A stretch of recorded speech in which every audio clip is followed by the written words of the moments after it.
If someone's ever told you that your IBS is all in your head, I want to talk about that today because there's a response which is actually going to help you, and it's probably not the one that you've been using. So let's start with a person saying it. It might be a family member, a partner, a colleague, maybe even a doctor that you've been to see.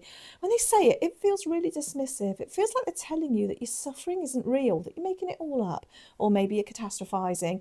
And if you just thought differently, you'd be fine. And that's incredibly frustrating to hear, especially when you're in real physical pain.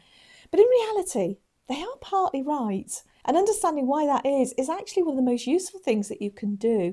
Now, your gut and your brain are in constant two-way communication through something called the gut-brain axis.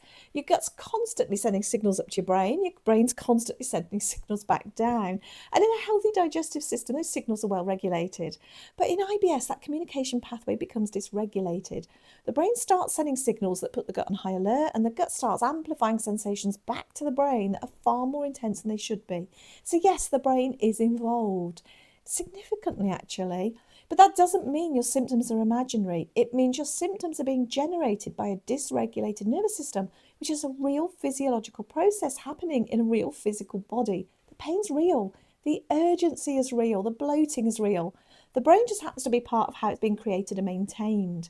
Now, the reason this is important is that when people hear it's all in your head and they reject it completely, they often also end up rejecting the approaches that could actually help them. Things like gut-directed hypnotherapy, which works specifically on that gut-brain communication, or CBT, which addresses the thought patterns and the anxiety responses that keep the nervous system in that threat mode.